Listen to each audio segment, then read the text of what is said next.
Agora en Sada, alí os veciños de Meirás alzan a voz para exixir a construción de beirarrúas por mor da que cualifican de falta de seguridade para eles, pros peóns. Explican que boa parte da parroquia carece de espazos habilitados para camiñar e aseguran que a situación se volve aínda máis perigosa pola noite porque hai menos visibilidade. Expostos ao tráfico rodado, así se ven os veciños da parroquia de Meirás en Sada, os que ás veces non lles queda outra que meterse nas gabias para evitar ser atropelados.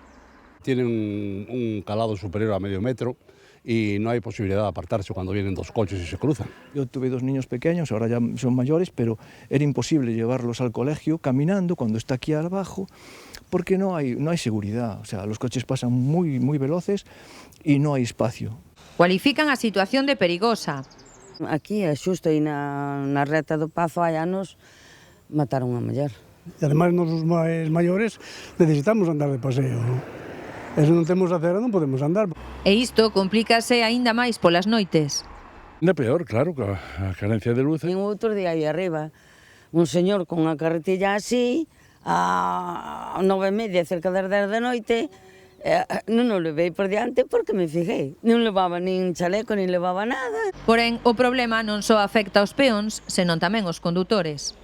Porque ás veces teñen que facer unhas maniobras para esquivar aos peatóns. El conductor tiene que ir con un cuidado, porque si va un peatón, te lo llevas por delante. Aseguran que levan máis dun lustro exixindo a construción de beirarrúas.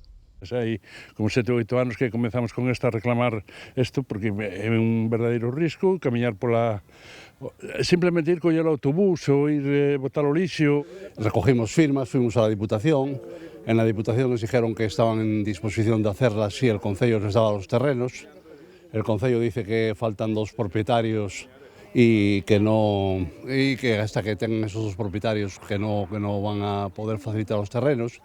O Concello de Sada informounos de que a estrada é titularidade da Deputación Provincial, polo que é a Administración competente e responsable de asumir a construción das beirarrúas. Con todo, din que existe un problema de fondo, que é que non todos os veciños afectados están dispostos a ceder parte dos seus terreos.